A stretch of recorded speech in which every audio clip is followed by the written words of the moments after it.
सबों को तदाशी डीफर्स of God church की ओर से प्यार भरी जय मसीह की प्रेज द लॉर्ड। आइए आज के पवित्र दिन में हम सब मिलकर परमेश्वर की हजूरी में आए। मैं से गुड फ्राइडे के अवसर पर आप सबों को प्रभु यीशु के नाम से ढेर सारी आशीषें और प्रभु के अनुग्रह की प्राप्ति के लिए याचना करता हूँ। आज की सभा को हम बड़ी पवित्रता के साथ, बड़े आनंद के साथ आरंभ करें। हम मिलकर प्रार्थना करते हैं। पवित्र पिता, प्रभु यीशु के नाम से हम धन्यवाद देते हैं स्वामी कि आज का दिन आपने हमें, हमारे परिवार को दिखाया। हम जो जीवताओं की भूमि पर जीवित पाए जाते हैं स्वामी, हम आपका आभार मानते हैं। यीशु मसीह के नाम से एक बार फिर हम इकट्ठे हुए हैं प्रभु, आपकी हमदो सना के लिए, आपके वचनों के उत्तम भाग से आशीष पाने के लिए और आपकी हजूरी में आकर और सिद्ध होने के लिए। पिता, हम धन्यवाद देते हैं कि आपका अनुग्रह हम पर, हमारे परिवार, हमारे प्रियों पर बनाया हुआ है प्रभु। अब प्रार्थना करते हैं कि आज एक बार फिर पवित्र वचन के माध्यम से आप हमसे बातचीत कीजिएगा स्वामी। इस समय जो हम यहाँ पर इकट्ठा हैं, आपकी उपस्थिति हम पर होने पाए, और जो आने वाले समय सेशन में जुड़ते हैं, इस समय जुड़े हैं प्रभु, उन पर भी आपकी उपस्थिति होने पाए। सर्वमान महिमा दर जलाल आपको देकर पिता प्रार्थना प्रभु यीशु मसीह के नाम से मांगते हैं, आमीन। ये कुछ गीतों गाकर हम प्रभु की महिमा करें।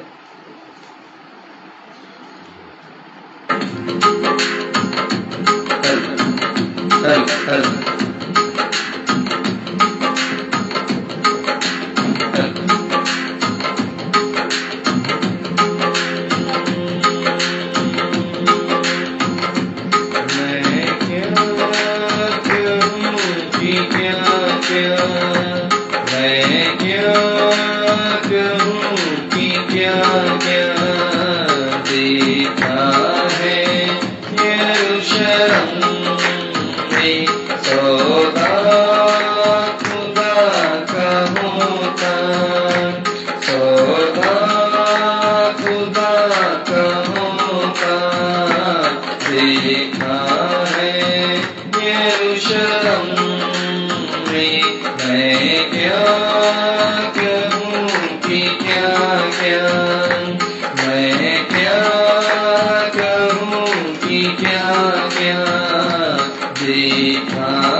खबर में उतारा मसलूम करके उसको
देखी कब्र है खाली, शागिर्द कह रहे हैं। देखी कब्र है खाली, शागिर्द कह रहे हैं। मौज जो है खुशी का, मौज जो है खुशी का, देखा है यरूशलेम में।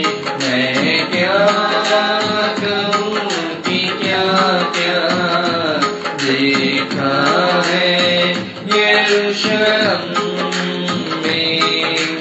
मौत और शैतान भागे, खुश है जहान वाले। मौत और शैतान भागे, खुश है जहान वाले।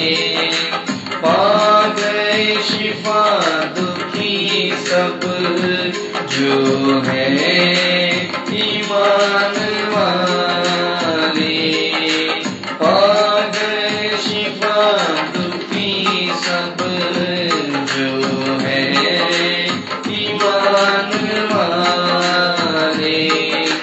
बख्शीश का दरिया बहता, बख्शीश का दरिया बहता, देखा है यरूशलेम में। मैं क्या कहूँ कि क्या क्या, मैं क्या कहूँ कि क्या क्या देखा है यरूशलेम में। सौदा खुदा का होता, सौदा खुदा का होता, देखा है यरूशलेम में। कांटों का ताज उसके सर पर पहना दिया, उन पापियों ने उसका मजाक बना दिया। कांटों का ताज उसके सर पर पहना दिया, उन पापियों ने उसका मजाक बना दिया। सब साथियों को सहता, सब साथियों को सहता, देखा है यरूशलेम में। मैं क्या कहूँ कि क्या क्या, मैं क्या कहूँ कि क्या क्या देखा है यरूशलेम में। आमीन। तो इस जाकर प्रभु की महिमा करें।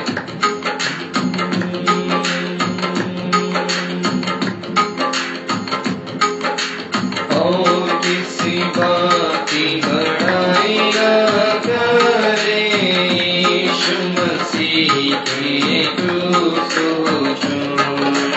और किसी बात की बड़ाई न करे, यीशु मसीह के क्रूसों।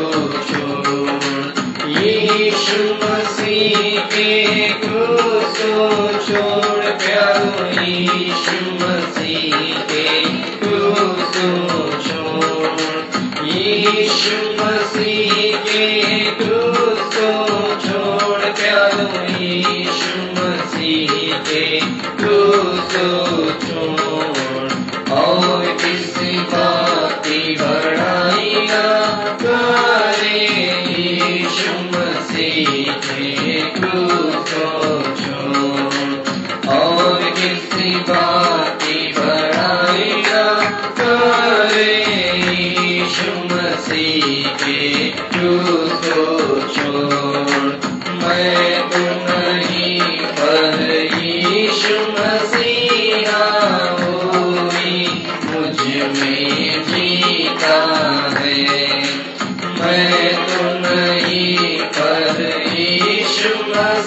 मसीहा वो ही मुझ में जीता है, वो ही मुझ में जीता है, प्यारो वो ही मुझ में जीता है, वो ही मुझ में जीता है, प्यारो वो ही मुझ में जीता है। और किसी बात की बड़ाई न करे यीशु मसीह के क्रूस को छोड़, और किसी बात की बड़ाई न करे यीशु मसीह के क्रूस को छोड़। जब मैं पापी हो ही रहा था, मेरे लिए यीशु मर गया। जब मैं पापी हो ही रहा था, मेरे लिए यीशु मर गया, मेरे लिए यीशु मर गया, प्यारो मेरे लिए यीशु मर गया, मेरे लिए यीशु मर गया, प्यारो मेरे लिए यीशु मर गया। और किसी बात की बड़ाई न करे यीशु मसीह के क्रूस को छोड़, और किसी बात की बड़ाई न करे यीशु मसीह के क्रूस को छोड़।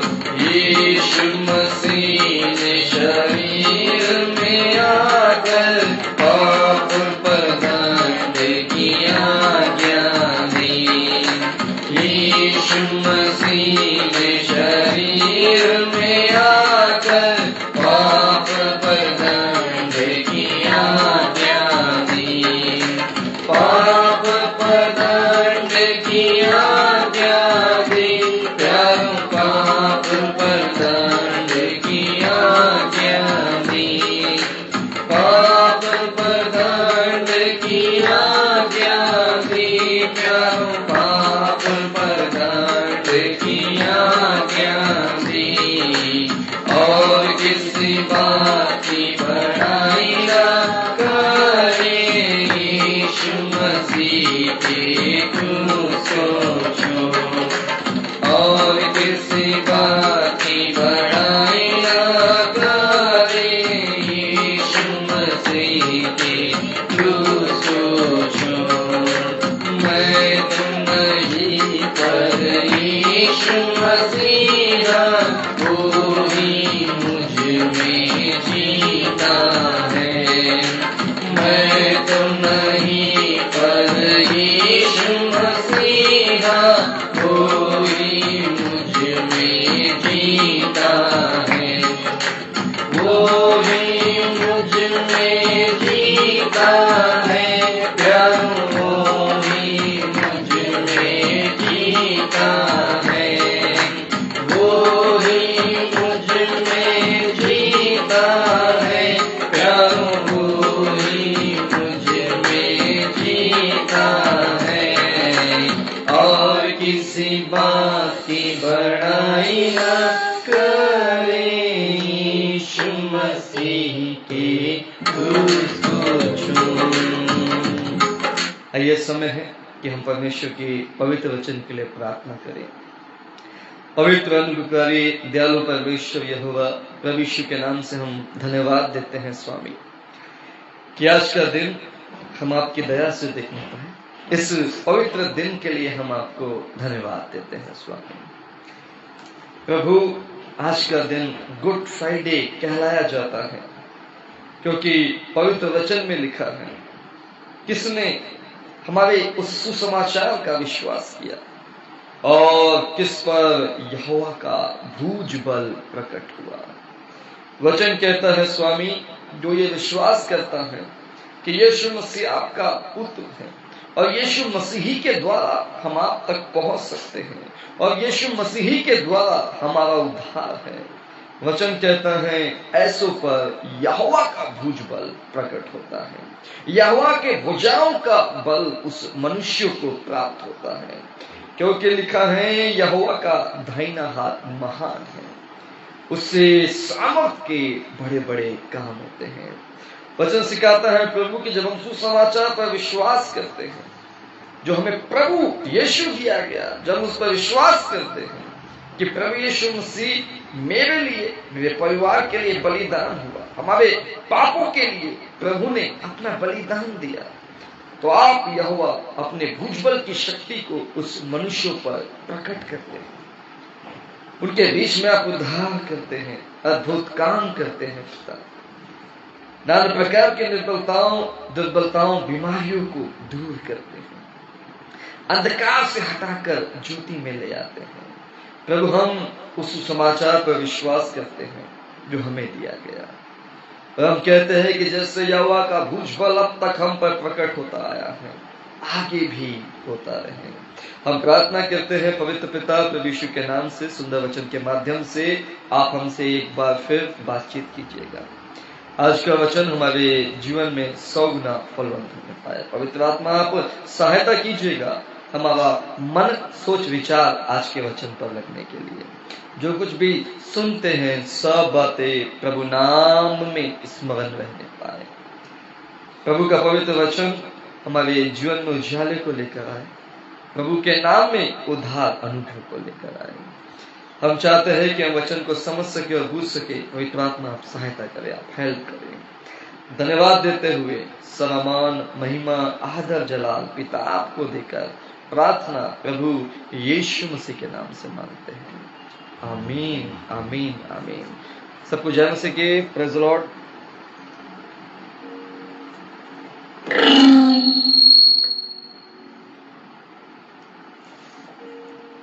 आप सबों को जय मसीह के। Praise the Lord. मैं आशा करता हूं कि प्रभु यीशु के नाम से आप सब कुशल से होंगे, आपके परिवार के प्रत्येक सदस्य कुशल से होंगे। आज हम प्रभु के पवित्र वचनों में से 7 वाणियों को सुनेंगे, लेकिन उसके पहले हम मनन करेंगे प्रभु यीशु मसीह की शिक्षाओं पर, प्रभु यीशु मसीह के बातों पर, और प्रभु के 7 क्रूस पर क्या क्या घटा उन बातों पर भी। क्योंकि परमेश्वर का पवित्र वचन सिखाता है जो वचन पर मन लगाता है वह कल्याण पाता है, और जो यहोवा पर भरोसा रखता है वह धन्य हो जाता है। पवित्र शास्त्र कहता है कि वर्तमान के संकट से छूटने के लिए पूर्व काल के छुटकारे को याद रखना जरूरी है। यशायाह भविष्यवक्ता की पुस्तक को जब हम पढ़ते हैं, अध्याय 53 में जिक्र होता है किसने हमारे उस सुसमाचार पर विश्वास किया और किस पर यहोवा का भुज बल प्रकट हुआ। यशायाह यहां परमेश्वर की आत्मा में होकर कहता है किसने यीशु मसीह पर विश्वास किया और किस पर यहोवा का भुज बल प्रकट हुआ। बाइबल के अनुसार पुराने नियम ही से हम सीखते हैं कि जब तक हम यीशु पर विश्वास न कर ले तब तक यहोवा का भुज बल, यहोवा की भुजाओं का बल हम पर प्रकट नहीं होता। और बाइबल में लिखा है कि यहोवा का दाहिना हाथ महान हुआ है, उसके दाहिने हाथ से पराक्रम के, सामर्थ के बड़े बड़े काम होते हैं। हमारे प्रभु यीशु मसीह के नाम के विषय में लिखा गया है कि प्रभु यीशु मसीह का नाम अद्भुत युक्ति करने वाला नाम है। अद्भुत युक्ति जो हम सोच भी नहीं सकते, जो हमारे समझ से परे हैं, उससे कहीं अधिक करने वाला नाम है। आज हम कहते हैं कि गुड फ्राइडे है, प्रभु यीशु मसीह ने सलीब पर दुख उठाया, लेकिन हम सब कहते हैं कि आज का दिन गुड है, आज का दिन अच्छा है। और ये बात बिल्कुल सच है, क्योंकि बाइबल में लिखा है वह हमारे ही अपराधों के कारण घायल किया गया, हमारी ही शांति के लिए उसकी ताड़ना हुई और हमारी चंगाई के लिए उसे कोड़े मारे गए कि उसके कोड़े खाने से हम चंगे हो जाए। पतरस कहता है हम उसके कोड़े खाने से चंगे हुए हैं। तो प्रभु यीशु मसीह ने सलीब पर जो दुख उठाए हैं वह आपके लिए और मेरे लिए उठाए हैं, हमारे परिवार के लिए उठाए हैं और समस्त मानव जाति के लिए उठाए हैं। जो उस पर विश्वास करे वह अनंत जीवन को पाने पाएगा। हम सुनते हैं कि प्रभु यीशु मसीह घायल किए गए,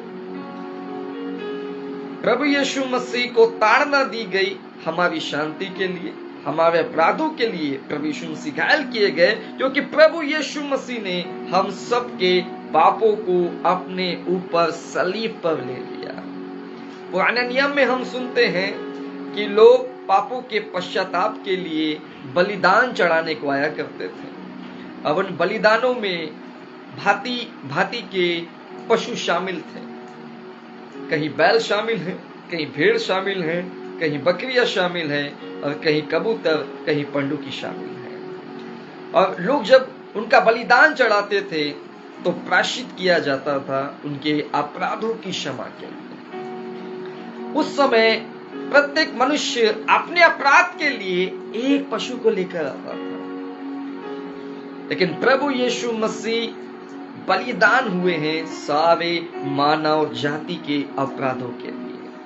और जो कोई विश्वास करता है कि यीशु मसीह मेरे लिए मारे गए, यीशु मसीह मेरे लिए गाड़े गए, यीशु मसीह मेरे लिए मृतकों में से तीसरे दिन जी उठे, बाइबल में लिखा है कि जो ही हम अपने अपराधों की क्षमा उसके सम्मुख मांग लेते हैं तो प्रभु हमें हमारे सब अपराधों से क्षमा करने में विश्वास योग्य और धर्मी है। जब तक आप गुनहगार हैं आप पर सजाएं हैं, लेकिन जो ही आपके गुनाह माफ होते हैं आपकी सजाएं आपसे दूर हो जाती हैं।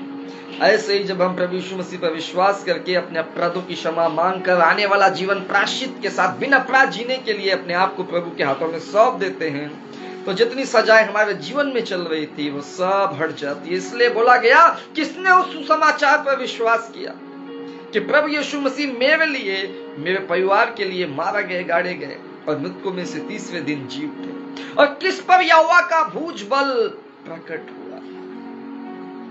तो जब हम ये विश्वास करते हैं कि यीशु मसीह बलिदान हुए हैं मेरे लिए, मेरे परिवार के लिए, उस बलिदान वाले पशु के रूप में जिसके बलिदान से मनुष्य के पाप क्षमा किए जाते थे, इसी विश्वास से हमारे पाप क्षमा होते हैं। प्रभु यीशु मसीह ने आपके लिए, मेरे लिए बहुत कुछ सहा है। बाइबल में जब हम सुनते हैं तो हम ये भी सुनते हैं कि प्रभु यीशु मसीह का मजाक उड़ाया गया। उन्हें यहूदियों का राजा कहकर एक चिट्ठी उनके ऊपर लिखी गई जहां पर यीशु मसीह सलीब पर चढ़ाए गए थे। उन पर थूका गया, उन्हें थप्पड़ मारे गए, उन्हें घूंसे मारे गए और उनकी आंख बंद कर कहा जाता था भविष्यवाणी करके बता कि हम में से किसने तुझे मारा है। प्रभु यीशु मसीह ने ये सब कुछ सहा है आपके लिए और मेरे लिए कि वह परमेश्वर की उस इच्छा को पूरी करे जो उस बलिदान ही के द्वारा पूरी होगी। हम सब जानते हैं कि प्रभु यीशु मसीह के 12 चेले थे और उसमें से एक चेला था यहूदा इस्करियोती। अक्सर हम सुनते हैं और हमने पढ़ा है कि यहूदा इस्करियोती ने यीशु मसीह को पकड़वाया। यहूदा इस्करियोती ने यीशु मसीह को पकड़वाया।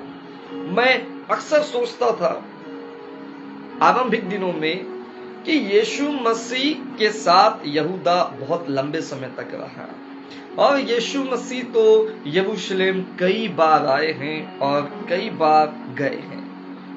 और यहूदी जो यीशु मसीह का विरोध करते थे, कई शास्त्री, कई फरीसी, उनकी मुलाकात यीशु से बहुत बार हुई। वे तब यीशु को क्यों नहीं पकड़ पाए? ऐसा क्या हुआ कि यहूदा उस दिन यीशु मसीह को पकड़वाने पाता? जबकि हम सुनते हैं कि कई बार यहूदी यीशु मसीह का विरोध करते हैं, यीशु मसीह को भला बुरा कहते हैं, शास्त्री भी कई बार विरोध करते हैं, कई बार यीशु मसीह यरूशलेम गए, कई बार यहूदा इस्करियोती यीशु के साथ है। जब मैं बड़ी गंभीरता से परमेश्वर के वचन को पढ़ रहा था तो हम सुनते हैं कि यहूदा इस्करियोती में शैतान समा गया। अब यहां में सीखने वाली बात मिलती है कि प्रभु यीशु मसीह के शिष्य में शैतान कैसे समा सकता है।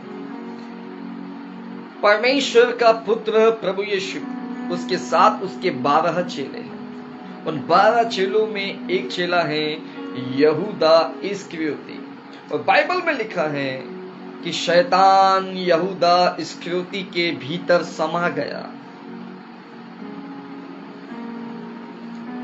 किसी अन्य जाति के विषय में नहीं लिखा है, किसी केवल विश्वासी के विषय में नहीं लिखा है। बाइबल बताती है कि यह यीशु पर विश्वास कर चुका है और यीशु मसीह का चेला है, और इसके अंदर शैतान समा जाता है। जब हम इस बात को पढ़ते हैं तो हमें बड़ा अचंभा होता है कि ऐसा कैसे हो सकता है कि एक शैतान प्रभु के शिष्य में समा सकता है। हमें ऐसा लगता है कि हम रात दिन बाइबल पढ़ने वालों में से हैं, हमें ऐसा लगता है कि हम प्रभु को जानने वालों में से हैं, हमें ऐसा लगता है कि हम बहुत अच्छे आराधक हैं, हमें ऐसा लगता है कि हम बहुत अच्छा प्रचार करते हैं, हमें ऐसा लगता है कि हमें बहुत अधिक गीत गाने आते हैं प्रभु के, हमें ऐसा लगता है कि हमारे जैसा कोई उपदेशक नहीं, हमें ऐसा लगता है कि जो चिन्ह चमत्कार प्रभु हमारे द्वारा कराता है और किसी से नहीं कराता, और हमें ऐसा लगता है कि हमारे साथ कुछ भी बुरा नहीं होगा और कभी भी शैतान हम पर हावी नहीं हो सकता है। तो हम गलतफहमी में जी रहे हैं, क्योंकि हम सुनते हैं यहूदा इस्करियोती प्रभु यीशु मसीह के चेलों में से था और उसमें शैतान समा गया। एक वजह थी जिसके कारण शैतान यहूदा इस्करियोती में समाया। अब वजह यह है कि यहूदा प्रभु पर विश्वास तो कर चुका था, यहूदा प्रभु का चेला तो बन चुका था, लेकिन चोरी करना बंद नहीं किया था। बाइबल में लिखा है कि चंदे की जो थैली है वो यहूदा इस्करियोती के पास हुआ करती थी। प्रभु पर विश्वास करने के बाद भी, प्रभु का चेला बनने के बाद भी, प्रभु की शिक्षाओं को जानने के बाद भी और रात दिन प्रभु के साथ बिताने के बाद भी यहूदा ने अपना चोरी करने वाला पुराना मनुष्य तत्व का स्वभाव छोड़ा नहीं था। इसलिए बाइबल का वचन हमें सिखाता है कि जब हम मसीह में आ जाए तो पुराने मनुष्य तत्व को उसके कामों समेत उतार डाले। यहूदा इस्करियोती प्रभु में तो आ गया, यहूदा इस्करियोती प्रभु का चेला तो बन गया, लेकिन चोरी करने वाला पुराना पाप वाला लाइफ उसने छोड़ा ही नहीं। और यही कारण था कि शैतान और किसी चेलों में नहीं समाया, केवल यहूदा इस्करियोती में ही समाया, क्योंकि उसी में अब तक ये बात थी। बाकी चेले अपने अपराधों से फिर चुके थे, लेकिन यहूदा इस्करियोती अपने पुराने लाइफ को अभी भी पकड़े हुआ था, अपना अधर्म का लाइफ अभी भी पकड़ा हुआ था, यहाँ तक कि वो प्रभु के उस चंदे की थैली में से चुराया करता था। इसलिए शैतान ने किसी और को नहीं चुना, यहूदा इस्करियोती को ही चुना। प्रभु यीशु मसीह कहते हैं, मनुष्य के पुत्र के विषय में जैसा लिखा है वैसा मनुष्य का पुत्र जाता ही है, परंतु हाय उस मनुष्य पर जिसके द्वारा मनुष्य का पुत्र पकड़वाया जाता है।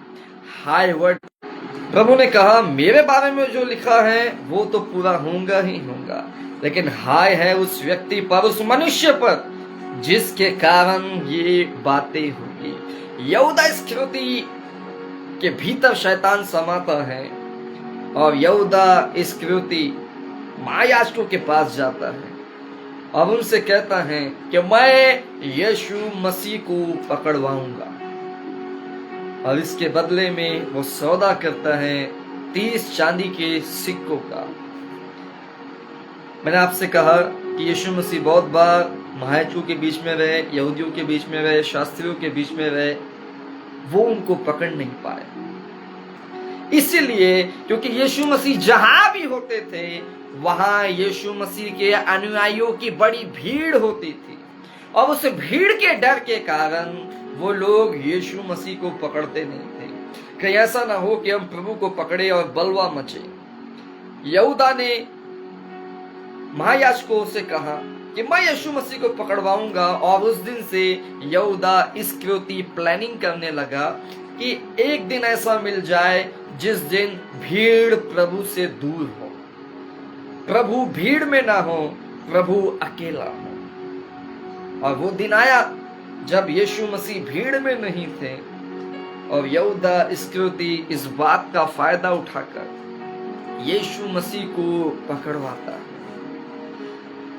अब बाइबल बताती है कि जब शैतान उसके भीतर समाया और वो महायाजकों से जाकर मिला, जब वो लौट कर आया तो प्रभु यीशु मसीह ने फसह का अंतिम भोज किया, और उस फसह के अंतिम भोज में प्रभु ने कहा, तुम में से एक जन है जो मुझे पकड़वाने वाला है। और प्रभु कहते हैं इस बात की पहचान ये है कि उसने मेरी मेज पर हाथ डाला है, मतलब मेरे साथ भोजन किया है। तो चेले एक दूसरे से कहने लगे, कौन है? क्या प्रभु मैं हूं? क्या प्रभु मैं हूं? क्या प्रभु मैं हूं? क्या प्रभु मैं हूं? हो सकता है यहूदा ने भी अन्य चेलों को देखकर अपने आप को अच्छा बताने के लिए कहा हो, क्या प्रभु वो मैं हूं?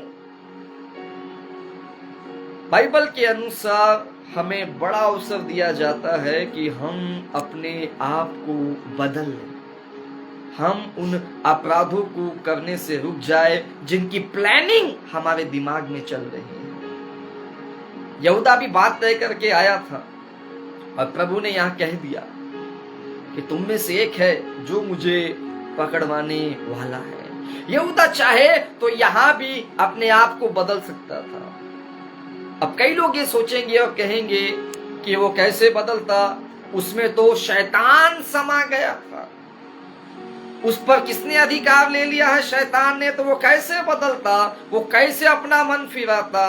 तो बाइबल में लिखा है कि यीशु मसीह सब्त के दिन आराधनालय में थे, और वहां एक मनुष्य था जिसमें दुष्ट आत्मा थी।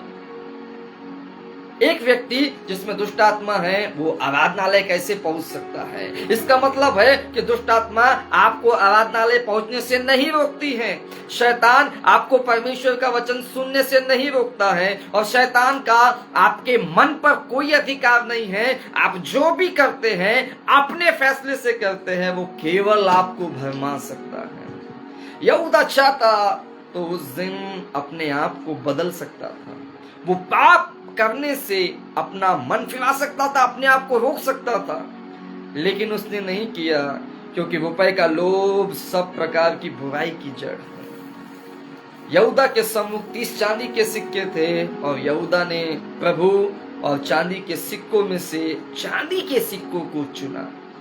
और हम यहूदा का दुखद अंत देखते हैं कि अंत में वह पछताया, खूब रोया, और यह भी कहा कि ये चांदी के सिक्के वापस ले लो, उस निर्दोष को छोड़ दो। बाइबल बताती है कि समय निकल जाने के बाद पछताना व्यर्थ है, और यहूदा इस्करियोती फांसी लगाकर मर जाता है। हम एक ऐसे व्यक्ति के विषय में सीख रहे हैं जो प्रभु के साथ रहा, जिसने बड़े बड़े मिरेकल्स देखे, जिसने प्रभु की शिक्षाओं को सुना, उसका दुखद अंत हमने सुना, उसका अधर्मी होना हमने सुना, प्रभु के साथ रहते हुए भी न बदलना हमने सुना, और अवसर मिलने के बाद भी पश्चाताप न करना हमने सुना। और जब समय बीत गया तो बाइबल में लिखा है कि कुछ भी पश्चाताप यहूदा का काम न आया, और अंत में वह फांसी लगाता है। इसलिए बाइबल में लिखा है कि ऐसा न हो कि प्रभु आ जाए और हमें फिरने का अवसर न मिले, क्योंकि प्रभु के आगमन के बाद कोई पश्चाताप नहीं है, सीधा न्याय है। और बाइबल में लिखा है कि न जाने वो दिन कब आएगा।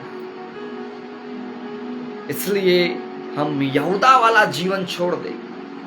क्या हम भी वैसा ही जी रहे हैं जैसा यहूदा जीता है, प्रभु के साथ रहते हुए भी अधर्म में?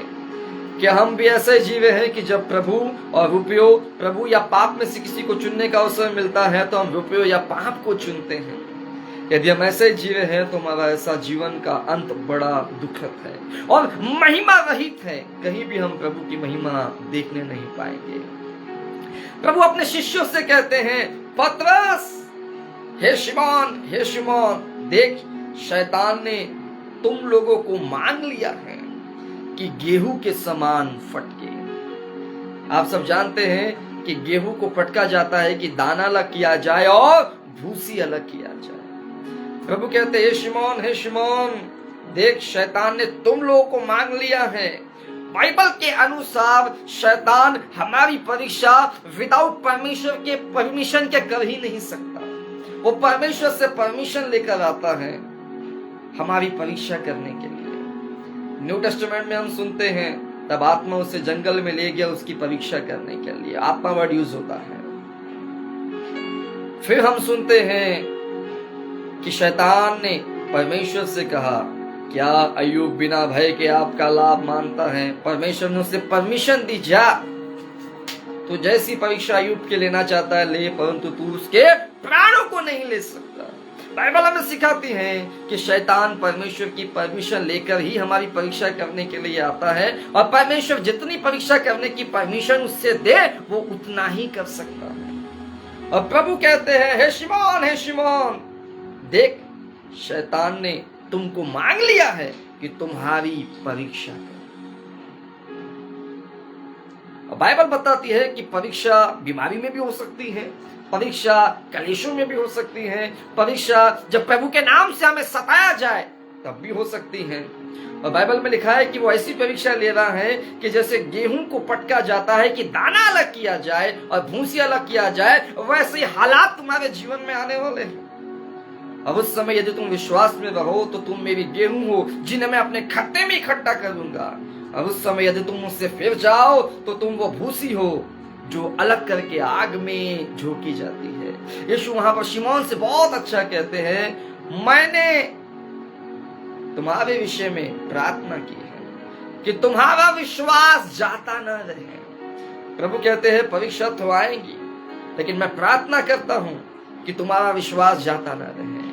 और प्रभु पतरस से कहते हैं, जब तू फिरे अपने भाइयों को स्थिर करना। पतरस कहता है कि यीशु मसीह, मुझे आपके लिए प्राण भी देने पड़ेंगे ना तो मैं पीछे नहीं हटूंगा। और कोई ठोकर खाए तो खाए, 11 चेले ठोकर खा सकते हैं आपके विषय में, लेकिन मैं कभी ठोकर नहीं खाऊंगा। मुझे आपके लिए मरना भी पड़ेगा ना तो भी मैं पीछे नहीं हटूंगा। यीशु मसीह कहते हैं कि आज ही के दिन तू मुर्गे के बांग देने से पहले 3 बार मेरा इनकार करेगा। पतरस ने कहा, नहीं, ऐसा कभी नहीं होने का। मुझे मरना भी पड़े तो प्रभु मैं आपसे पीछे नहीं हटूंगा। कई बार हम भी अपने जीवन में बहुत कुछ प्रभु से कहते हैं, प्रभु कुछ भी हो जाए अब इस अपराध को हम छोड़ देंगे।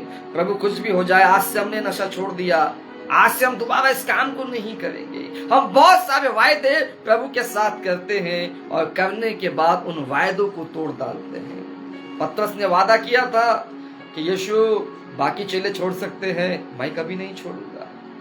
पतरस ने वादा किया था कि मुझे मरना भी पड़ेगा ना तो भी मैं पीछे नहीं हटूंगा। और बाइबल में लिखा है कि जब हम अंगीकार करते हैं वचन को सुनकर मानकर, तो हम तैयार रहे कि जो हमने कन्फेस किया है हम उस पर अमल भी करें।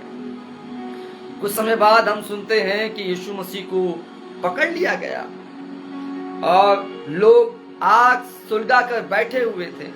पतरस भी उनके बीच जाकर बैठ गया, ये देखने के लिए कि यीशु मसीह के साथ क्या क्या हो रहा है। और बाइबल में लिखा है कि जब वो वहां पर बैठा हुआ था तो किसी ने पतरस को पहचान लिया और वो कहती हैं कि तू भी तो उसके चेलों में से है। तो पहली बात पतरस इनकार करके कहता है कि मैं उसके चेलों में से नहीं हूं। थोड़े समय पहले यही पतरस है जो कह रहा था प्रभु बाकी चेले पलट जाएंगे, मैं नहीं पलटूंगा, मुझे मरना भी पड़े तो मैं पीछे नहीं हटूंगा। जब प्रभु यीशु मसीह को पकड़ लिया गया जब प्रभु यीशु मसीह को एक बड़ा भीड़ दल पकड़ता है, प्रभु यीशु मसीह को मारा जाता है, प्रभु यीशु मसीह के साथ बुरा व्यवहार किया जाता है, तो पतरस डर गया। परमेश्वर का पवित्र वचन हम सबों को सिखाता है, हम डरे नहीं। अब्राहम परमेश्वर की वाचाओं को पाकर अपने देश को, अपने कुटुंब को, अपने नगर को छोड़कर निकल जाता है विश्वास करके। लेकिन जब वह एक ऐसे स्थान में पहुंचता है जहां पर अकाल है, तो अब्राहम सबसे पहले सोचने लगता है। बाइबल में लिखा है, हम किसी भी बात की चिंता न करें, क्योंकि जैसे हम चिंता करना चालू करते हैं तो हमारे अंदर सोच आने लग जाती है। और सोच दो प्रकार की होती है, एक पॉजिटिव और एक नेगेटिव। मनुष्य रीति होने के कारण शैतान की आवाज हमारे कानों पर सुनाई देती है और परमेश्वर की वाणी भी हमारे कानों पर सुनाई देती है। शैतान हमें नकारात्मक बातों की ओर लेकर जाता है, परमेश्वर हमें सकारात्मक बातों की ओर लेकर जाता है। अब्राहम जब अकाल की परिस्थिति को देखता है तो उसके अंदर सोच आती है कि मैं और मेरी पत्नी क्या खाएंगे। वो सोच उसे मजबूर करती है एक ऐसे स्थान में जाने के लिए जहां पर अकाल नहीं था। लेकिन अब्राहम अब डरने लगता है। वो अपनी पत्नी से कहता है, ऐसा ना हो कि वहां के जो लोग हैं मुझे मार डाले और तुझे अपनी पत्नी बना ले, तुझे अपनी स्त्री बनाकर रख ले, मुझे तेरा पति जानकर। इसलिए जब वो लोग तुझसे पूछे मैं कौन हूं, तो कह देना कि मैं तेरा भाई हूं। प्रभु कहते हैं चिंता मत करो, क्योंकि चिंता सोच में हमें डालती है और सोच 99% हमें डर में ले जाता है। इसलिए बाइबल में लिखा है, तू अपनी समझ का सहारा न लेना, वरन संपूर्ण मन से यहोवा पर विश्वास रखना और यहोवा को स्मरण करके सब काम करना। पतरस यीशु मसीह के साथ जो सलूक हुआ, उस सलूक को देखकर डर गया कि मेरे साथ भी ये सब हुआ। और उसी डर के कारण पतरस अपने अंगीकार से फिर जाता है और कहता है, मैं नहीं जानता कि प्रभु कौन है। बाइबल में लिखा है, दूसरी बार फिर पतरस को कहा गया कि तू निश्चय उसके चेलों में से है। इस बार पतरस शपथ खाता है, कसम खाता है, नहीं नहीं, मैं उसके चेलों में से हूं ही नहीं। तीसरी बार फिर पतरस से कहा जाता है और हम सुनते हैं कि वह धिक्कारने लगता है यीशु मसीह को। अरे मैं उसका चेला हो सकता हूं क्या? नहीं, मैं उसके चेलों में से नहीं हूं। अब देखिए, वही पतरस है जो कुछ समय पहले कह रहा था, मरना भी पड़े तो पीछे नहीं हटूंगा। इनकार करता है, शपथ खाकर कहता है मैं नहीं जानता, और प्रभु को धिक्कारता है। जब ये बातें पूरी हो जाती हैं तो यीशु मसीह पतरस की ओर देखते हैं और मुर्गा बांध देता है। और पतरस को बहुत पछतावा होता है कि मैंने कुछ समय पहले प्रभु से कहा था कि मैं मर जाऊंगा, लेकिन आपका इनकार कभी नहीं करूंगा। यदि कोई मनुष्य हमारे साथ वादा करके मुकर जाता है तो हम बुरा मानते हैं और हम फैसला करते हैं कि हम उस व्यक्ति को कभी भी अपने जीवन में क्षमा नहीं करेंगे। पतरस ने वादा किया था प्रभु यीशु मसीह को, और यीशु मसीह के देखते ही पतरस पलट गया अपने वादे से। उसने यीशु मसीह को धिक्कारा है, शपथ खाई कि वो यीशु को नहीं जानता, और यह भी इनकार किया कि वो उसके चेलों में से नहीं है। अब प्रभु जब मृतकों में से जी उठे तो बाइबल में लिखा है कि प्रभु यीशु मसीह पतरस से मिले और उसी प्रेम से मिले जो सलीब पर चढ़ने के पहले थे, सलीब पर चढ़ने के बाद। अर्थात यीशु जब देह में थे, हम वही प्रेम पतरस के लिए देखते हैं, और जब यीशु मसीह मृतकों में से जी उठे तब भी हम प्रभु यीशु मसीह का वो ही प्रेम पतरस के लिए देखते हैं। पतरस के इस स्वभाव के बाद भी यीशु मसीह पतरस से नहीं बदले। उनका प्रेम अब भी पतरस के लिए वैसे का वैसा ही है। जब मैं इन बातों पर मनन कर रहा था तो मुझे याद आया कि पतरस ही वो व्यक्ति है जिसने यीशु मसीह से कहा था कि यीशु मसीह, यदि मेरा भाई मेरे विरुद्ध में पाप करे तो मैं उसे कितनी बार क्षमा करूं? क्या 7 बार? प्रभु ने कहा, मैं तुझसे यह नहीं कहता कि 7 बार, वरन 7 बार के 70 गुने तक। बाइबल हमें सिखाती है कि जब हम अपराधी को क्षमा करते हैं, उसके अंदर सच्चे होने की इच्छा उत्पन्न होती है। पतरस ने जब प्रभु का यह स्वभाव देखा कि मेरे इनकार करने के बाद भी प्रभु मुझसे वैसा ही प्यार करता है, उस प्यार ने पतरस को बदल दिया। तो बाइबल में लिखा है कि अब जब पतरस प्रभु की ओर दोबारा फिरा, गिरने के बाद दोबारा फिरा, तो वो ऐसा फिरा कि जब पतरस को धमकियां दी जाती थी कि यीशु मसीह का प्रचार करना बंद कर, तो पतरस ने कहा कि हम परमेश्वर की आज्ञा का ही पालन करेंगे, तुम्हारी आज्ञा का पालन नहीं करेंगे, क्योंकि मनुष्य की आज्ञा से बढ़कर परमेश्वर की आज्ञा का पालन करना ही हमारा कर्तव्य कर्म है। और हमारा प्रभु हमें कहता है कि हम उसका प्रचार करें। और बाइबल में लिखा है कि अब पतरस को मारा गया। फिरने के बाद जब पतरस को मारा गया तो मार खाने के बाद पतरस क्या कहता है? मैं अपने आप को धन्य समझता हूं कि मैं इस योग्य समझा गया कि मैं यीशु मसीह के लिए मारा जाऊं। तो हम प्रभु यीशु मसीह के प्रेम करने वाले स्वभाव को देखते हैं, जिसमें पतरस को पूरी तरह से बदल दिया।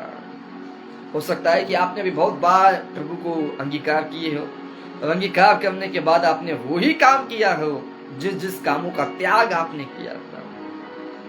यदि ऐसा है तो आज गुड फ्राइडे आपके पास अवसर है पतरस के समान एक बार फिर वापस आने का और प्रभु की ओर सच्चे मन से फिरने का।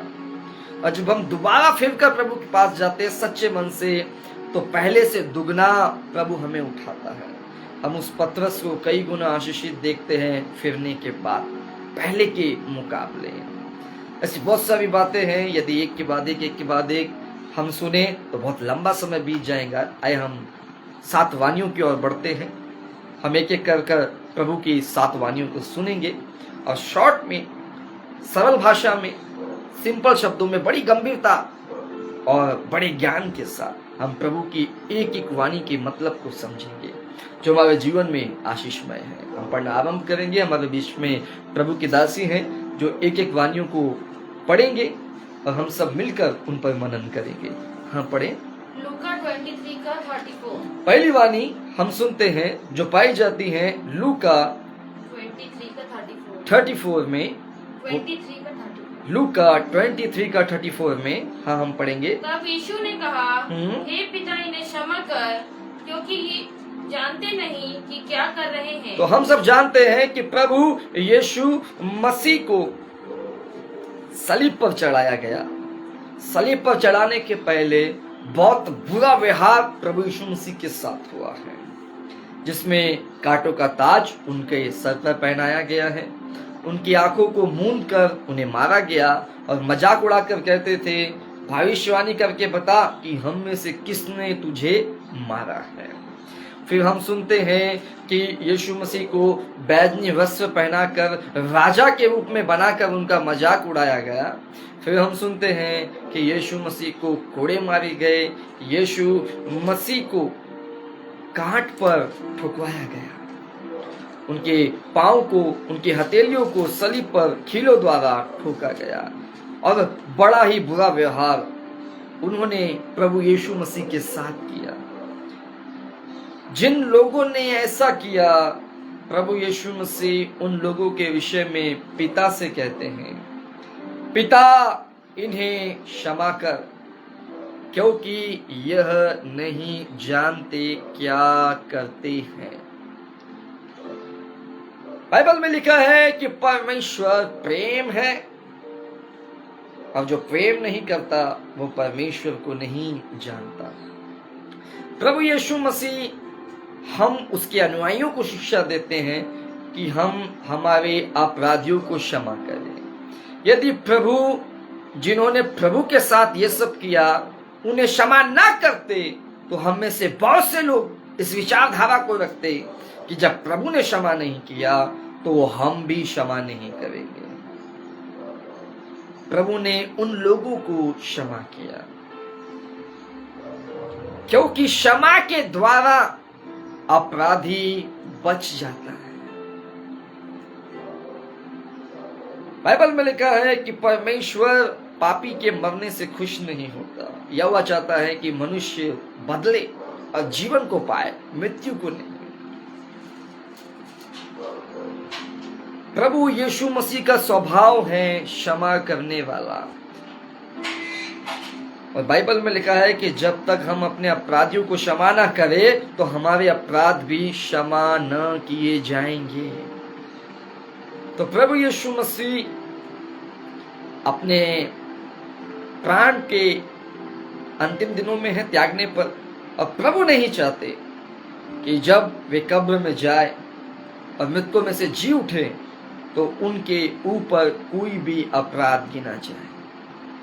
प्रभु वहां साफ साफ कहते हैं कि हे पिता इन्हें क्षमा कर क्योंकि ये नहीं जानते ये क्या करते हैं। और प्रभु यीशु मसीह के इस स्वभाव को पूरे बाइबल में हम सुनते हैं स्तिफनुस के मुंह से।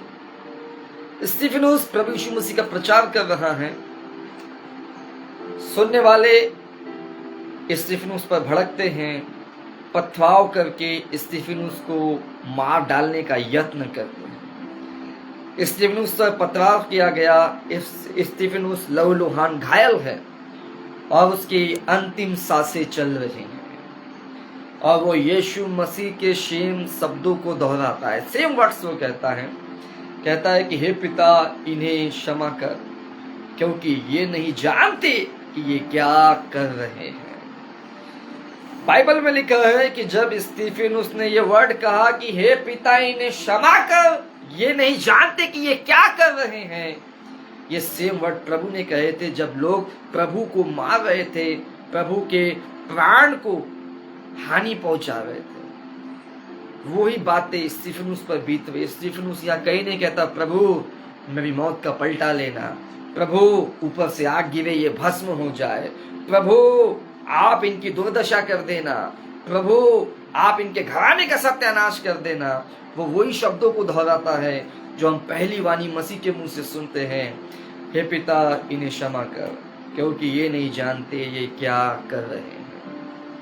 तो बाइबल हमें सिखाती है कि प्रभु ने अपने मारने वालों को क्षमा किया, तो हम भी हर एक उस अपराधी को क्षमा करें जो हमारा गुनहगार है, चाहे उसने बदसलूकी की हो, चाहे हमें मारा हो, चाहे हमारे साथ कैसा भी व्यवहार क्यों न किया हो, हमें प्रभु के समान उसे क्षमा कर देना चाहिए। क्योंकि क्षमा करने से ही हम परमेश्वर की संतान कहलाए जाते हैं।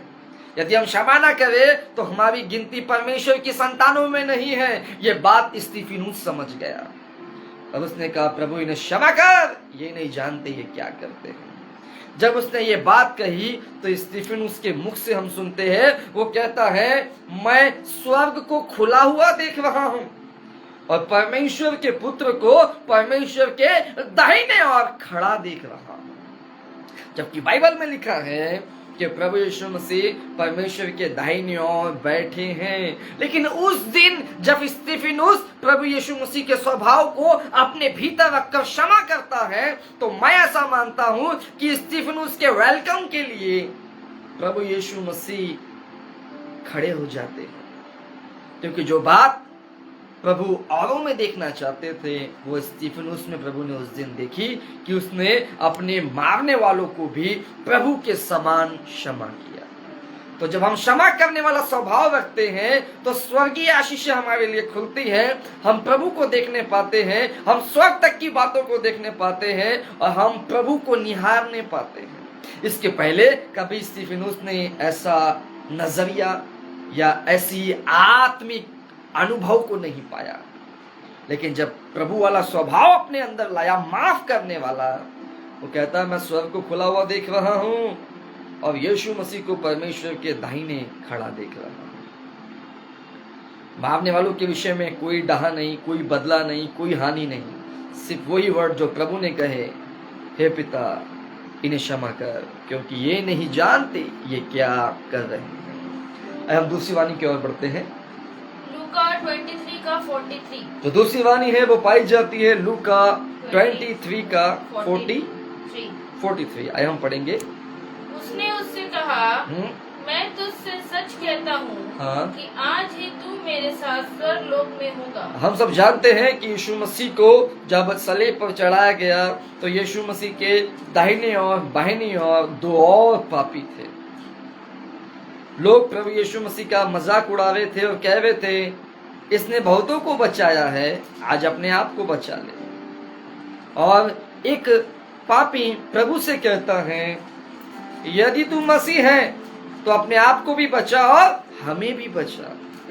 लेकिन एक मन फिराने वाला कुकर्मी, मन फिराने वाला पापी दूसरे पापी व्यक्ति को समझाता है कि हमने तो जो किया है अपने कामों का ठीक ठीक फल पा रहे हैं, लेकिन प्रभु तो निर्दोष है, उसने कुछ भी अनुचित काम नहीं किया।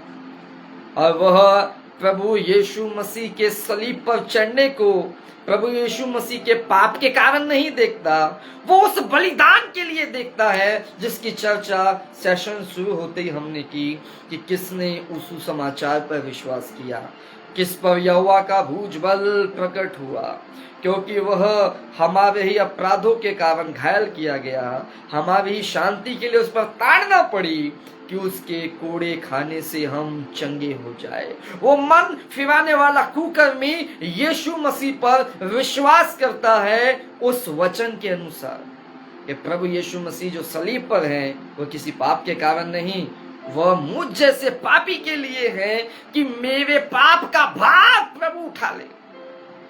और मैं जब विश्वास करूं तो मैं प्रभु के राज्य में अनंत जीवन को पाऊं। उसने दूसरे को समझाया, देख हमने तो जो किया है हम उसका फल भोग रहे हैं, लेकिन प्रभु निर्दोष है। प्रभु का सलीब पर चढ़ना पाप के कारण नहीं है, प्रभु का सलीब पर चढ़ना तेरे और मेरे लिए है कि हमारे अपराध क्षमा किए जाए।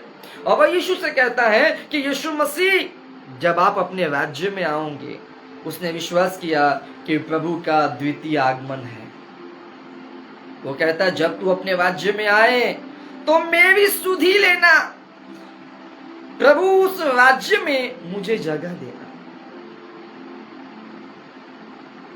देखिए सलीब पर है, और जहां तक मैंने पढ़ा है सलीब पर जब चढ़ाया जाता है तो बहुत दर्द और पीड़ा रहती है, पांव काट में ठोके जाते हैं, हाथ में सूलियां होती हैं और मारा भी जाता है। एक ऐसा व्यक्ति जो बड़ी पीड़ा में है और मृत्यु के अंतिम चरणों में है, वो प्रभु से स्वर्ग मांगेगा या चंगाई मांगेगा या जीवन मांगेगा या छुटकारा मांगेगा। इस मन फिराने वाला कुकर्मी न चंगाई मांगता है, न छुटकारा, न धन, न दौलत, न संपत्ति, न आने वाला कल, न आने वाला आज, न इस समय को। वो कहता है प्रभु मैं विश्वास करता हूं कि आप जो सलीब पर चढ़े हो वो एक पापी होने के लिए नहीं, एक पापी होने के कारण नहीं, वरन उस बलिदान के लिए जो परमेश्वर ने ठहराया है कि जो आप पर विश्वास करेगा उसके पापों से उसे क्षमा मिलेंगी। मैं विश्वास करता हूं कि मेरे पापों के कारण आप सलीब पर चढ़े हैं, और मैं विश्वास करता हूं यीशु मसीह कि आपका द्वितीय आगमन है। मैं विश्वास करता हूं यीशु मसीह कि आप लौट कर आएंगे और आप स्वर्ग बनाएंगे।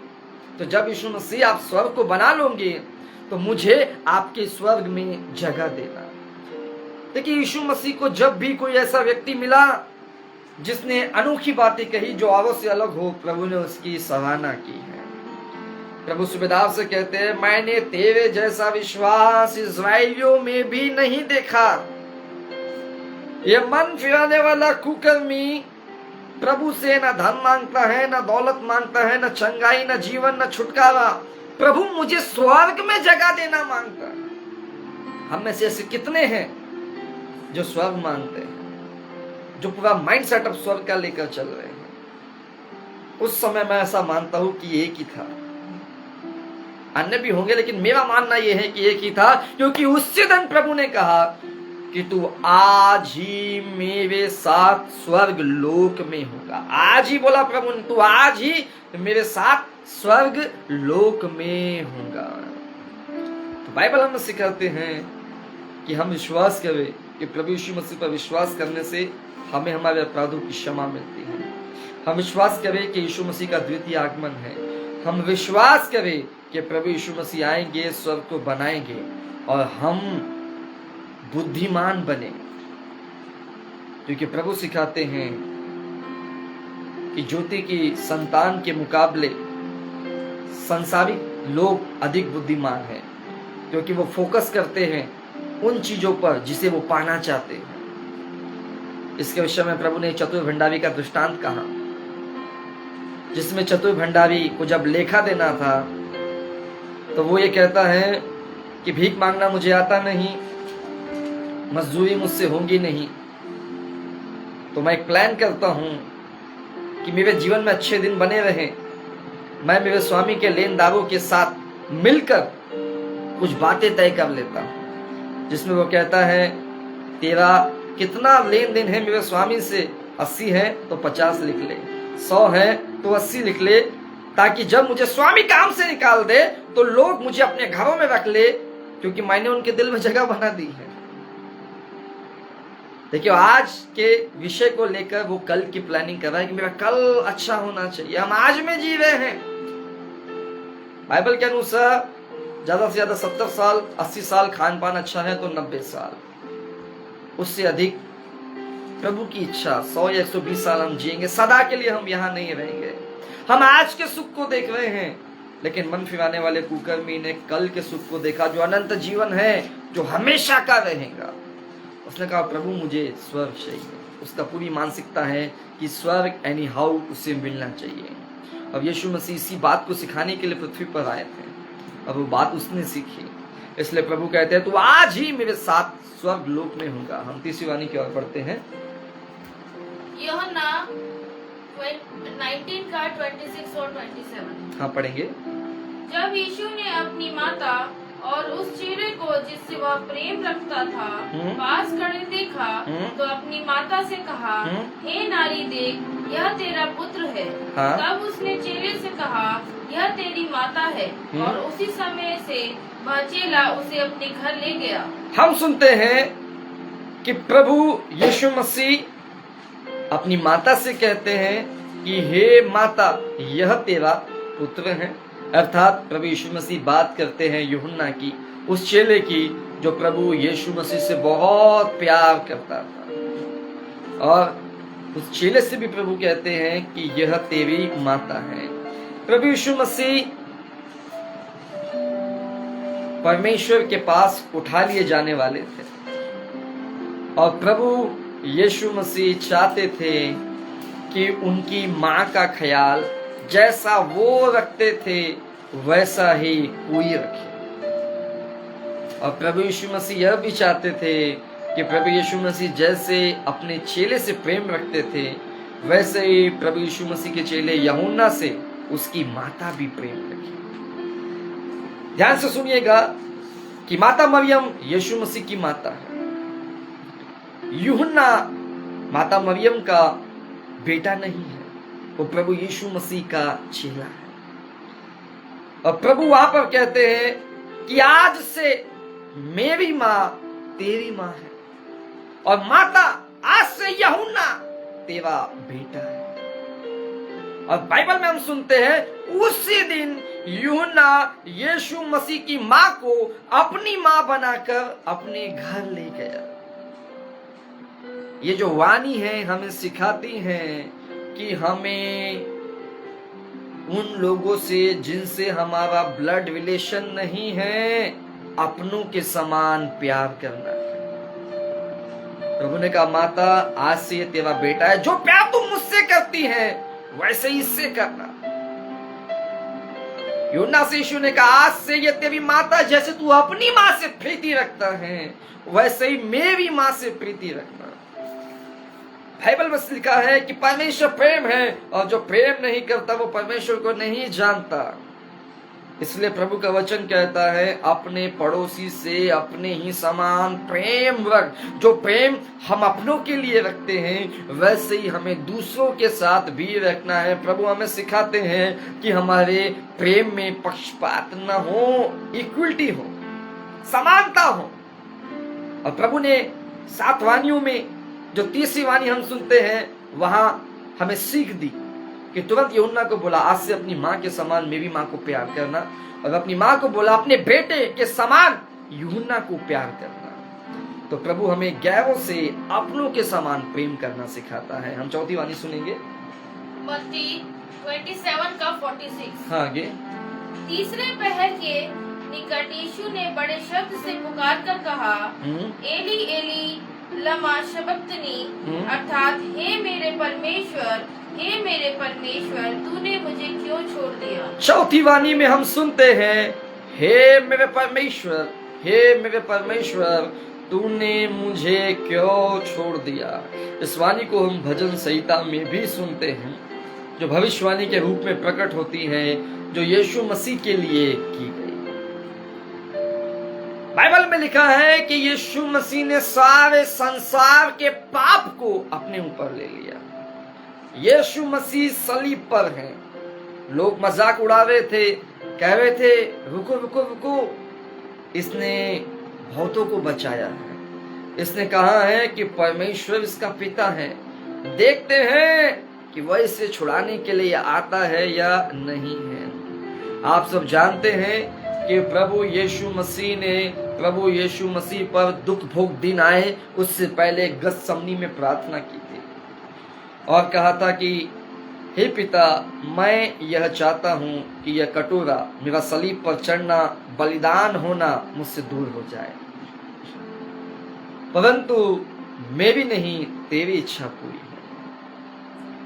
इसका अर्थ है कि प्रभु यीशु मसीह उस कटोरे के विषय में जो सलीब पर बलिदान होना है उसे टालना चाहते थे, क्योंकि प्रभु यीशु मसीह अपने चेलों से प्रीति रखते हैं, प्रभु यीशु मसीह अपने माँ से प्रीति रखते हैं और प्रभु यीशु मसीह अपने लोगों से प्रीति रखते हैं। प्रभु शरीर में और रहना चाहते थे पृथ्वी पर, इसलिए वो कहते हैं प्रभु ये कटोरा मुझ पर से टल जाए तो भी मैं जैसा चाहता हूं वैसा नहीं, जैसा आप चाहते हैं वैसा पूरा हो।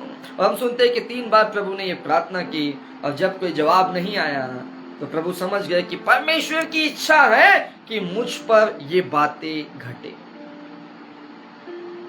हम सुनते हैं कि प्रभु ने प्रार्थना की और परमेश्वर ने उस प्रार्थना को स्वीकार नहीं किया, अपनी इच्छा पूरी की।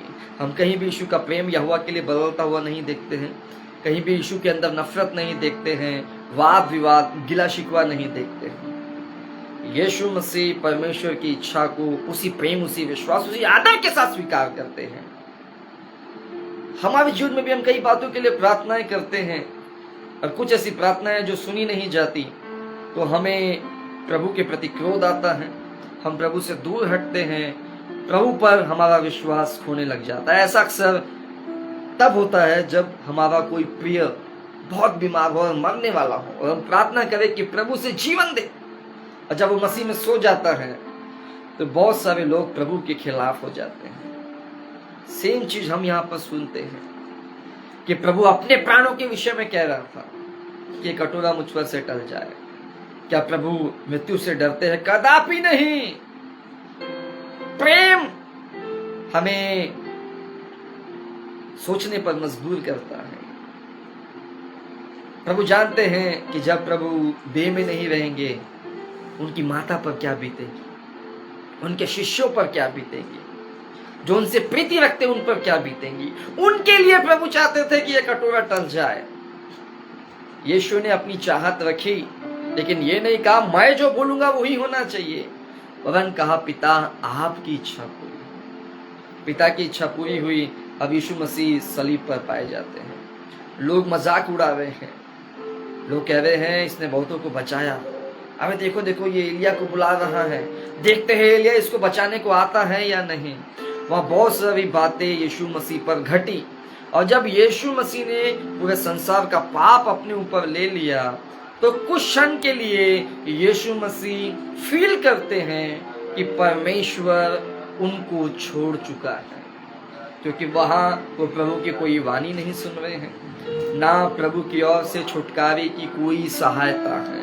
और जब प्रभु ने अपना मुख विमुख किया तो यीशु मसीह उस बात को सह नहीं पाए। इसलिए प्रभु कहते हैं, प्रभु मैं कहीं भी आपको नहीं पा रहा, आपने मुझे क्यों छोड़ दिया। आए हम पांचवी वाणी की ओर बढ़ते हैं। यूहन्ना 19:28। हाँ आगे। इसके बाद यीशु ने यह जानकर कि अब सब कुछ पूरा हो चुका, हाँ? इसलिए कि पवित्र शास्त्र में जो कहा गया वह पूरा हो हाँ? कहा, मैं प्यासा हूँ। आगे सही है।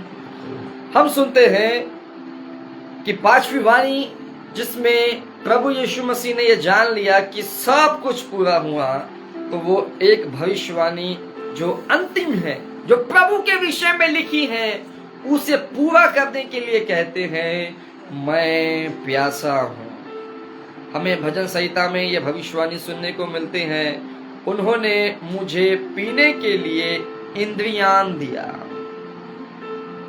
जब प्रभु कहते हैं मैं प्यासा हूं, तो हम पढ़ते हैं कि वहां पर सिरका रखा हुआ था, उन्होंने सिरके को डुबाकर उसे पिलाया। इंद्रियान एक प्रकार का खट्टा दाखरस होता है, उसको सिरका बोला जाता है, जो पीने में बहुत अधिक खट्टा होता है। देखिए प्रभु यीशु मसीह सलीब पर हैं, प्रभु यीशु मसीह सब कुछ सह रहे हैं, लेकिन एक एक वचन को वो पूरा कर रहे हैं जो उनके बारे में बाइबल में लिखा हुआ है।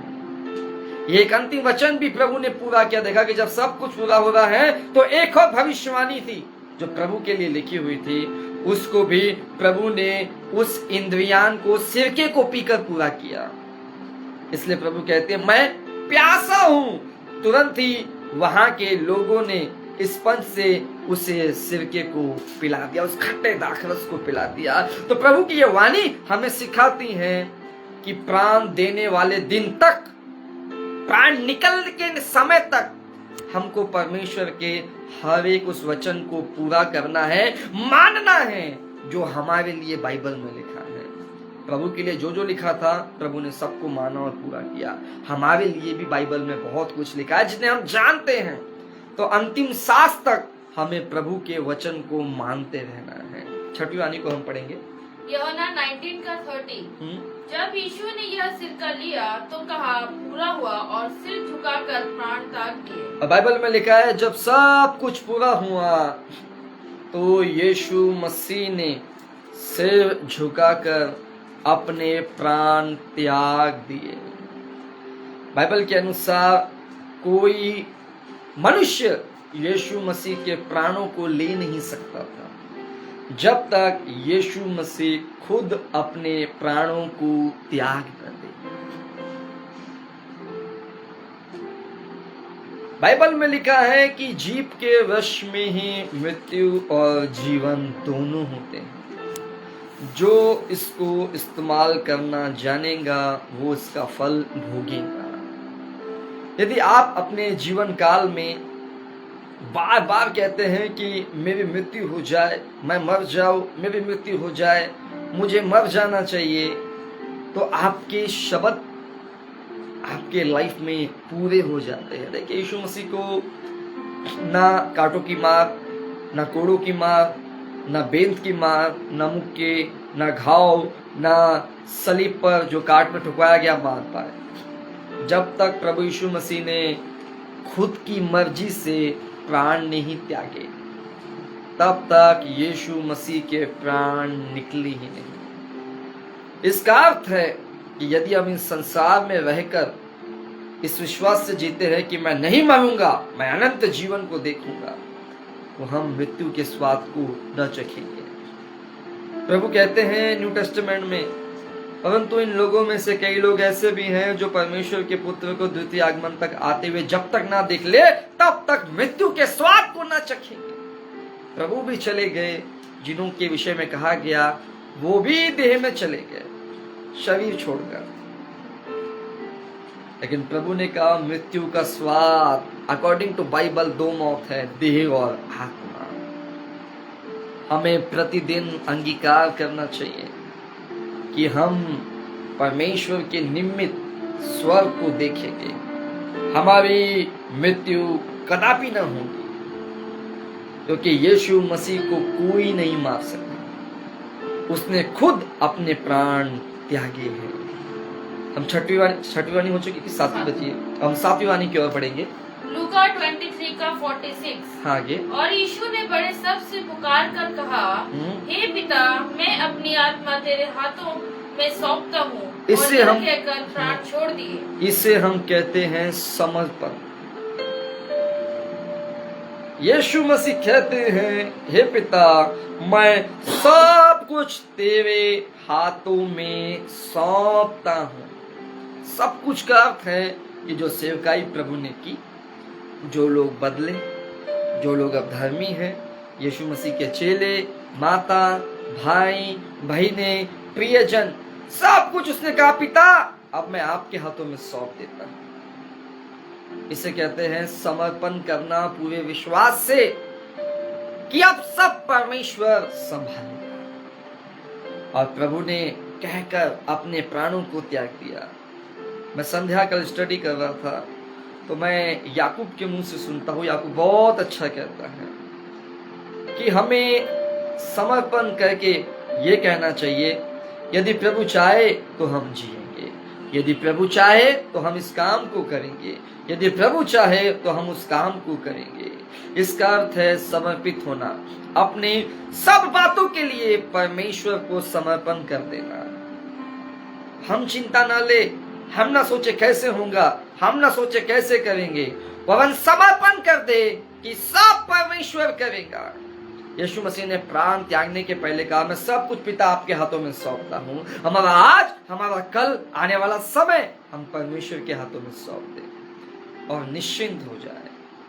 प्रभु ने सब कुछ परमेश्वर के हाथों में सौंप कर अपने प्राण त्याग दिए। और हम सुनते हैं कि परमेश्वर ने जो कुछ यीशु ने इन समर्पण में कहा था, सब बातों को संभाल लिया, क्योंकि विश्वास ही से महिमा प्रकट होती है। यहूदा को छोड़ एक भी चेला बाद में हम सुनते हैं प्रभु से नहीं फिरा। किसने संभाला? परमेश्वर पिता। क्यों? क्योंकि यीशु मसीह ने कहा था, पिता मैं सब कुछ आपके हाथों में सौंपता हूं। हम प्रभु की मां मरियम के विषय में भी सुनते हैं कि वह आनंदित है। क्यों? क्योंकि यीशु ने कहा, पिता मैं सब कुछ आपके हाथों में सौंपता हूं। तो प्रभु सलीब पर हमें सिखाते हैं कि हम भी समर्पण करने वाले व्यक्ति बने, सब कुछ परमेश्वर के हाथों में विश्वास से सौंप दें। प्रभु इन सारी बातों, वचनों, शिक्षाओं, 7 वाणियों के द्वारा आप सबको आशीष दो। मैं याचना और कामना करता हूँ कि आज का गुड फ्राइडे आपके लिए आशीषमय होगा और जो वचनों से उत्तम भाग आपने पाया है वो आपके लिए, मेरे लिए, हम सब के लिए आशीषमय है। आइए हम प्रार्थना करते हैं। Thank you Lord, thank you Jesus, hallelujah. धन्यवाद प्रभु। मौत और शैतान भागे, खुश है जहान वाली। मौत और शैतान भागे, खुश है जहान वाली। पाएंगे शिफा सब जो है ईमान वाली।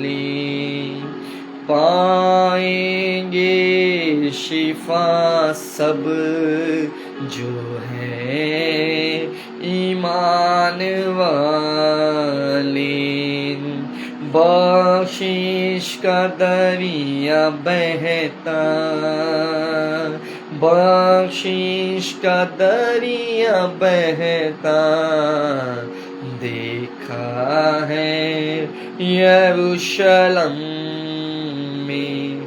मैं क्या कहूँ कि क्या क्या देखा है यरूशलेम में। स्वर्गीय पिता, प्रभु यीशु के नाम से हम धन्यवाद देते हैं कि इस गुड फ्राइडे आपने पवित्र वचनों के माध्यम से अद्भुत रीति से हमसे बात की है पिता। आज का गुड फ्राइडे हमारे लिए आशीष में ठहरा है, हम आपको धन्यवाद देते हैं पिता। हम आपके बलिदान को स्मरण करते हैं जो सलीब पर आपने हमारे लिए किया। बाइबल में लिखा है कि आप हमारे ही अपराधों के कारण घायल किए गए, हमारी ही शांति के लिए आप पर ताड़ना हुई और हमारी चंगाइयों के लिए आपको कोड़े मारे गए। आप वध होने वाली भेड़ के समान चुपचाप रहे ताकि हम अनंत जीवन को पाने पाए। प्रभु, आपने जो कुछ हमारे लिए किया है हम उसे भूले नहीं, हम उन बातों का आदर और विश्वास करते हैं और जो शिक्षाएं आज हमने प्राप्त की हैं हम यहूदा इस्करियोती के समान नहीं, वरन पुराने मनुष्य तत्व को उतार कर उसके कामों समेत आपके सम्मुख नए जन्माए शिशु के जैसे जीवन बिताए। स्वामी, हमने जाना पिता कि पतरस अपने अंगीकारों पर स्थिर नहीं रह पाया था, लेकिन जब दोबारा वो फिर कर मसीह में आया, आप में आया, तो इस बार वो पूरा बदल कर आया। हम प्रार्थना करते हैं मेरे राजाओं के राजा, मेरे प्रभुओं के प्रभु, यदि हम में से कोई ऐसा है जो बार बार अंगीकार करके उन्हीं पापों में लिप्त रहता है, हम क्षमा मांगते हैं और आज सच्चे पश्चाताप के साथ आपकी ओर बढ़ते हैं पिता। जैसे आपने पतरस का दोबारा आना ग्रहण योग्य किया और उसकी सेवकाई और आने वाले जीवन को आशीष में किया, ऐसे प्रभु मेरे भाई बहनों का फिर कर आपकी ओर आना और आगे मसीह में बढ़ना आपकी ओर से आशीष में होने पाए। सात वाणियों में हम सुनते हैं पिता कि आपने हमें क्षमा करना सिखाया, आपने हमें गैरों से भी अपनों के समान प्रेम करना सिखाया, आपने हमें सिखाया कि हम स्वर्ग की लालसा करें, आपने हमें सिखाया स्वामी कि किस प्रकार आपने एक एक वचन पूरा किया। आपने हमें सिखाया प्रभु कि हमारे जीव में ही सब कुछ है। जब तक आपने यह न कहा कि मैं अपने प्राण त्यागता हूं, तब तक कोई आपके प्राण ले नहीं पाया। प्रभु, आपने हमें सिखाया पिता कि हम सब कुछ परमेश्वर के हाथों में समर्पण करते हैं, सौंप दे प्रभु के हाथों में सब कुछ विश्वास से, क्योंकि उसको हमारा ध्यान है, वो उस पर विश्वास करने वालों को लज्जित न होने देता है। हम धन्यवाद देते हैं सारी आशीषों के लिए और प्रार्थना करते हैं कि ये गुड फ्राइडे हमारे लिए, तमाम उन लोगों के लिए जो आप पर विश्वास करते हैं और तमाम उन लोगों के लिए जो आज के वचन को सुनकर आपके सुसमाचार पर मन लगाते हैं, आशीष में कीजिए प्रभु। एक बार फिर प्रियों के अन्न, जल, तेल, कुपी जो उनके घर में पाए जाते हैं, धन संपत्ति पर हम आपकी आशीष कहते हैं, आत्मिक जीवन पर आपकी आशीष कहते हैं, दैनिक जीवन पर आपकी आशीष कहते हैं, घर में आपकी आशीष कहते हैं, हमारे राज्य, हमारे नगर, हमारे देश में आपकी आशीष कहते हैं, कलीसिया मंडली में प्रभु आपकी आशीष कहते हैं, चर्चों में, आपके भवनों में आपकी आशीष कहते हैं, प्रेयर टावर्स में प्रभु हम आपकी आशीष कहते हैं। सब बातों में आपको धन्यवाद देते हुए प्रार्थना यीशु मसीह के नाम से मांगते हैं, आमीन आमीन आमीन। हम अपने पिता की सिखाई प्रार्थना मिलकर एक स्वर में करें। हे हमारे पिता, तू जो स्वर्ग में है, तेरा नाम पवित्र माना जाए, तेरा राज्य है, तेरी इच्छा जैसे स्वर्ग में पूरी होती है वैसे इस पृथ्वी पर भी पूरी। हमारे दिन भर की रोटी आज हमें दे, और जैसे हमने अपने अपराधियों को क्षमा किया है वैसे ही तू भी हमारे अपराधों को क्षमा कर, और हमें परीक्षा में न ला परंतु बुराइयों से बचा, क्योंकि राज्य, पराक्रम और महिमा सदा तेरे ही हैं। आमीन आमीन आमीन। हम मिलकर आशीष वचन को ग्रहण करें। अब यह परमेश्वर का प्रेम, प्रभु यीशु मसीह का अनुग्रह, पवित्र आत्मा की सहभागिता प्रभु यीशु मसीह के द्वितीय आगमन तक हम में से प्रत्येक के साथ बने रहे और उसका अनुग्रह हमारी आत्मा पर होता है। आमीन आमीन आमीन। सबको जय मसीह की। Praise the Lord. प्रभु आप सबको आशीष दे।